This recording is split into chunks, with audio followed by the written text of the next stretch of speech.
the 2023 Land Rover Defender 130. It is the most insane 8-seater in the market, and today I'm going to show you why.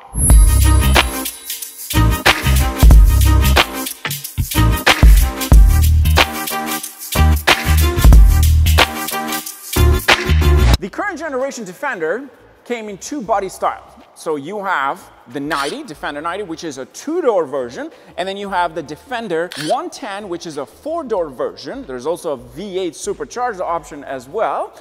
And then we have the 130, which is a full-size 8-seater. Yeah, this insane thing here that has insane off-road capabilities now is offered with 8 seats, which means you can take your entire family off-road, but it's also amazing on road. In terms of the options, what do you get?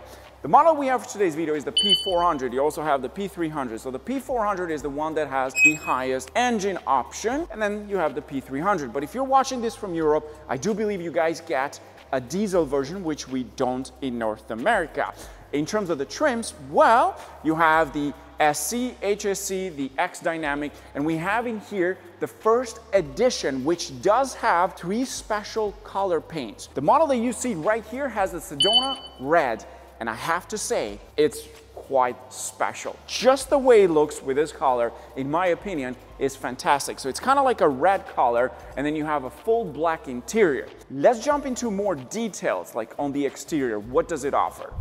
First of all, let's start with the exterior. Rear end specifically, very familiar. We have the spare tire over here. You have the blacked out area, Sedona Red Defender, very easy to notice. Then on the left side, we got the badge, first edition Defender. Moving on to the bottom, we got tow hooks at the back, one on each side. This can tow up to 8,200 pounds with the highest engine, which again, very impressive. Then we got the tail lights, flat rear end, kind of like a school bus in a style. I like that. And of course, the trunk space. Now, this is where it gets pretty interesting. Of course, you can fold both second and third row seats, so you can get yourself a lot of space, up to 80 cubic feet of space, which is, again, insane.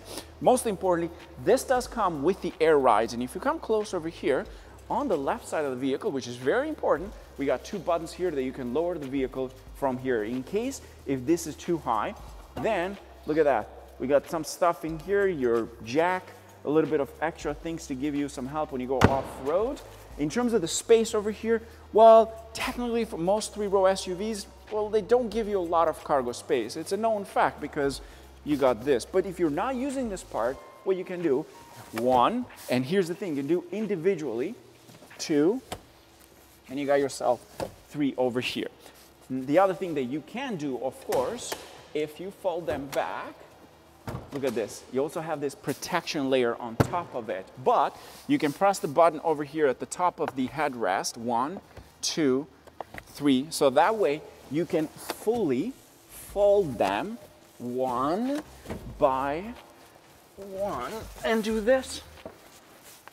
Look at this. This is more than enough for me. I know legally I'm not supposed to be here in this way because I don't get a seat belt, but look at this. And oh, look at that. Come at this, Thomas. Check this out. We got a 3rd sunroof in here, man. Look at this. You get your own special treatment. I love this thing. It's nice and comfortable. We got nets on each side. You can technically slide your phone. Where the hell is my gigantic phone? Look at that. Go in here, slide your phone inside, and that's it. You got cup holders. Oh, look at this. We got heated seats in the 3rd row, man. 1 over here, one on this side. You got your air vents. And that's it. Simple as that. Let's move on to the side profile, because that's where the most important thing is, the actual size. You see, they have increased the length of the vehicle because you're now going to fit, of course, a 3rd row. It is almost 14 inches longer in comparison to a standard 110. And look at this massive glass all the way through. It kind of looks like a limo in some ways, which again, pretty insane. We got this badge over here for the Land Rover, of course, very unique to this model, and more into this side. But look at the size of this door. Like this thing is so much different than a 110 in terms of the size, not necessarily the design, because everything else remains pretty much the same. In terms of the wheel setup, with the first edition, we got 20-inch wheels. Of course, the Wrangler off-road tires, all-terrain, very important for this model. And what is most important, the fact that this also comes with air ride. You can raise the vehicle and lower it based on your needs, because it is an off-road machine. It's not rocket science to figure that out. And then we'll move on to the side over here, very similar to a 110 or the 90 model. We got this massive square style mirror, Defender, of course, the vent on the side, and the profile over here, very similar to the 90 and 110. Love these matrix LED headlights at the front. One of my favorite design on this thing. And then we got this part over here, which is, this one I believe is not metal, it's just for looks mostly, but it does have protective underneath for the engine because it is an off-road vehicle. And again, you got this massive letters at the front saying Defender, so that people know that this is a Defender, as if that is pretty hard to figure that out. We got the Land Rover over here. We have the sprinklers for the headlights. So in case if you go off-road and you want to clean these things, well, it comes right in there. This doesn't seem to have, wait a minute, I'm wrong. We got a front camera right here. Look at that. With the first edition, beautiful front camera to give you better visibility at the front. Now, let's jump into, it's weird to say this, third row.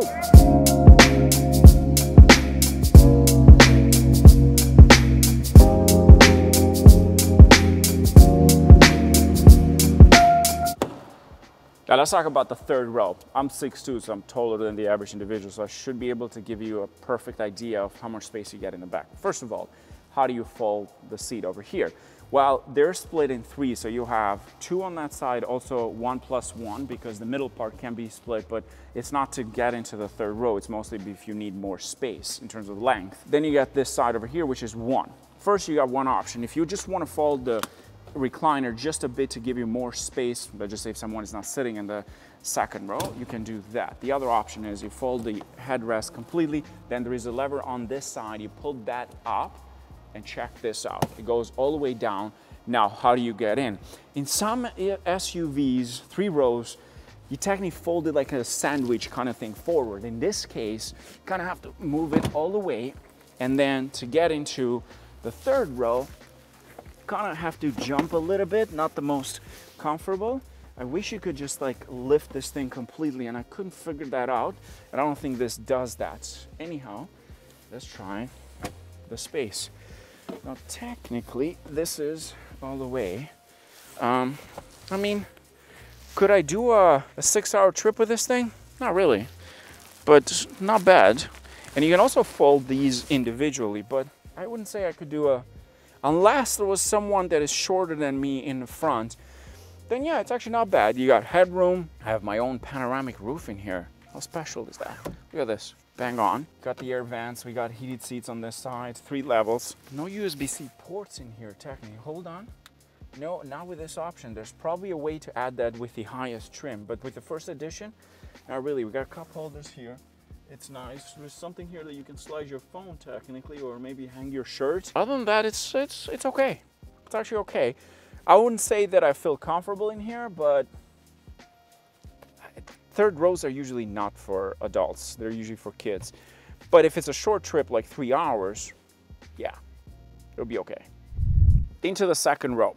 First of all, I wish there was a way to sort of like fold the seat completely from the back. It doesn't give you that option. Like with this over here, you can only do up to a certain point, which is again pretty weird. I wish there was a way to like fold it, otherwise you have to ask someone to actually get out of the third row. Some SUVs offer that. Anyhow, in the second row you have 1, 1, 2, or 2+1.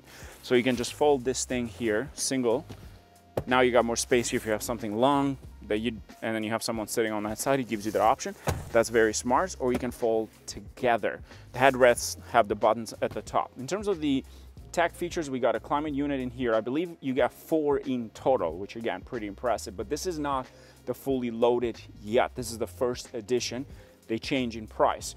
We got 3 knobs that you can use for your climate unit and vents as well. But most importantly, this is a Defender, so you get a full rubber mat around inside. In case if it gets dirty out there, you can actually wash the vehicle, which again, it's a feature offered in other Defenders like the 90 and the 110. Everything else remains pretty much the same. We got a beautiful panoramic roof all the way across. We got these vents at the top over here. Visibility is fantastic. In terms of space for someone my height, second row is perfect in this. I actually feel very comfortable. We got this over here, the handle to grab when you're trying to get into the second row. Other than that, pretty standard in here with the first edition. Let's jump into the front.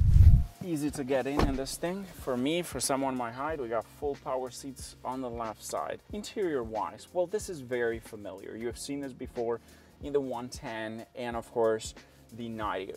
Let's start it up. The button over here, this has the latest infotainment display, massive screen here, easy to use. We're also indoors, so we got to make sure that we don't get suffocated, but it does have air vents, so it should be okay. Air ride, you can change everything with the buttons over here.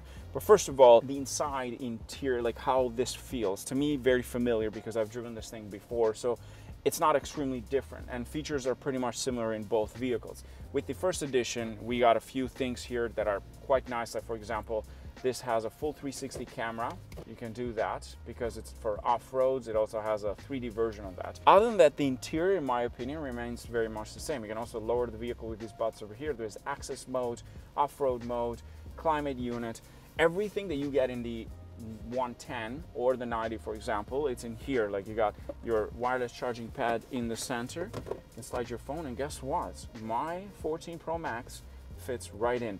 With the first edition, we got a cooler over here with 2 levels, and you can play around with a lot of things in this, like, and you got more space underneath here, which again, it's quite nice. We have the cover over here for the cup holders. One thing I love about the interior of this thing is that it's a mix of luxury yet with that off-road experience. With these handles on the sides, the space over here, Defender, it gives you that rugged experience yet with luxury, which is very hard for many companies to do. Like if you jump into a Bronco, for example, it's mostly off-road. There's barely any luxury in there. This does it far better. Even the Jeep Wrangler 392 or the standard Wrangler, for example, very off-road, very rugged. This, on the other hand, it could be an amazing daily car. We got a beautiful cluster here, digital all the way, different options that you can play around in terms of the off-road.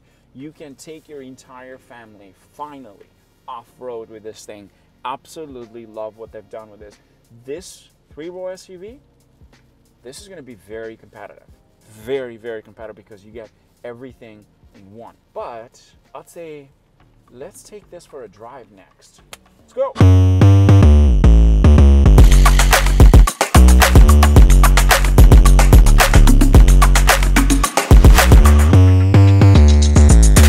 Special thanks for this video goes to Bud's JLR, a Jaguar Land Rover dealership located in Oakville, Ontario, Canada.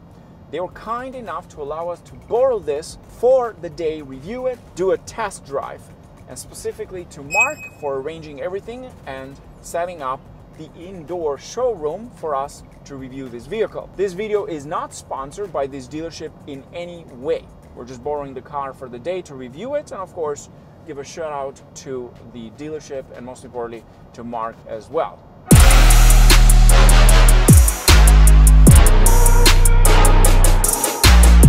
V6 turbocharged mild hybrid making 395 brake horsepower and 406 pound-feet of torque. This will do the 0 to 60 in about 6.3 seconds. Now, here's the interesting fact. In North America, you can get the P300, which is a detuned version making about 296 horsepower, and both use an 8-speed ZF automatic transmission, and they're both, of course, all-wheel drive. The 130 in this case, the one that we have, is a P400 with a V6 that makes 395 brake horsepower. It's a big vehicle, therefore it needs a big engine. I don't know how the smaller engine reacts or how good it is because I haven't driven it yet, so we're driving the bigger size engine in this case. Now, here's the interesting part about this model, the 130 compared to the 110. The approach angle is the same. The departure angle is a bit different. So the 110 has slightly better departure angle in comparison to this one because this, it's only at 28.5 degrees because the vehicle is longer now, so it's a bit difficult when you go off-road for the departure angle. The approach is the same, and I think even the break-even one is probably the same as well. Price-wise, let's talk about that. In Canada, the base model starts at $93,000 for the 130, which is the big 8-seater. Then, for the highest trim, you're looking at $113,000, $113,500 or so. That's for the highest trim, fully loaded technically. In the US, you're looking at $68,000 for the base model, and then all the way to $99,900, let's just say $100,000 for the highest trim. I think the first edition is about $93,000 in the US. Now, let's talk about competition. Well, that's where it gets pretty interesting. This car doesn't have that many competitors. Why? Because it's like rugged and also a bit of luxury, and it seats 8 people. So it's not really, it doesn't have competitors technically if you think about it. A few vehicles that I think that could compete with this could be the BMW X7, maybe a Chevy Tahoe, or maybe the Suburban, or maybe I'd say the Yukon Denali, but they're just bigger vehicles. Someone asked me today, they said, I wish they have made this bigger and compete with, for example, a Suburban or the Yukon Denali. Here's why I think that's not possible in my books. I think the reason why this was not made bigger, like a full-size 3-row SUV, is because this model is sold in Europe and North America, and I think across the world in certain places.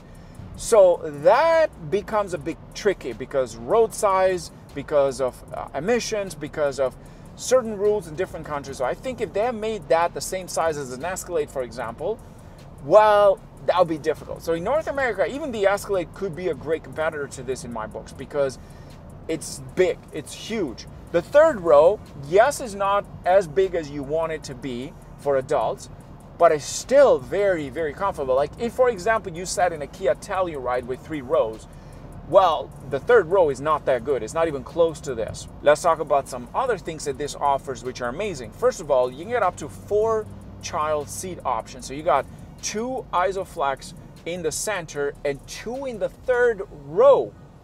And I think you can use the middle one, but the logos that I see for the Isoflex one is actually just for the second row and third, but there's only 4 seats.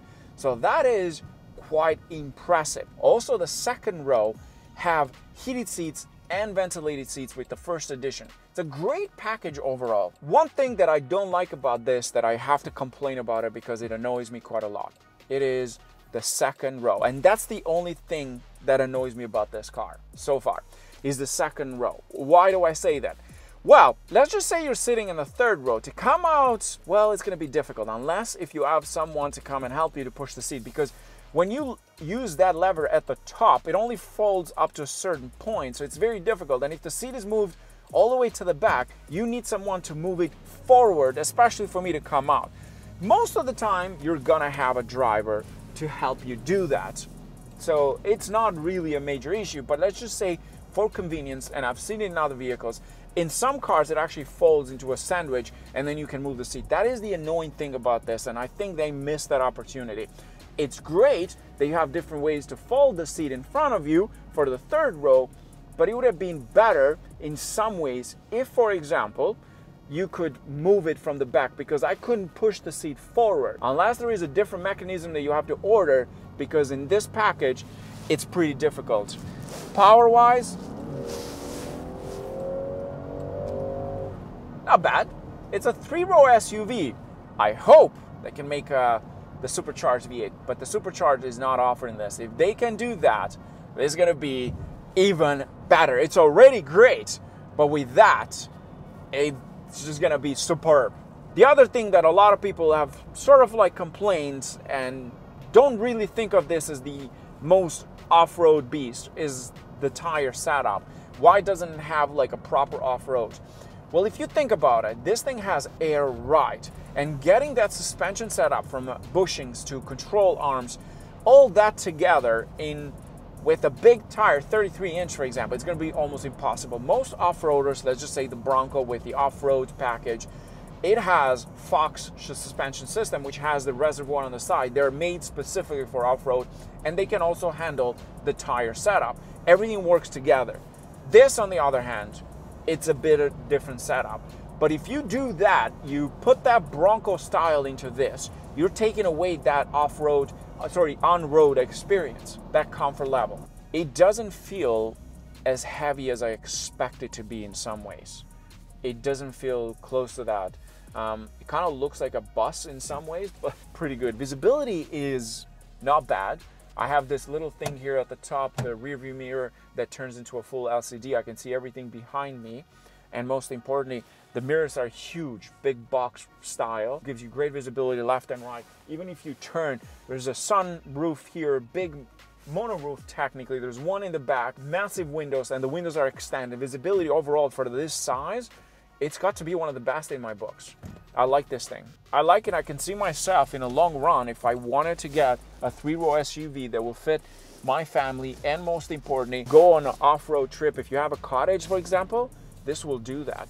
I really like this. I just hope maybe there's going to be a V8 version of this. If that's the deal, if that's coming out, it's going to be almost superb in many ways. Actually superb with the V8 supercharged. I like this. And I can see a few people staring as I'm driving. They're seeing this thing.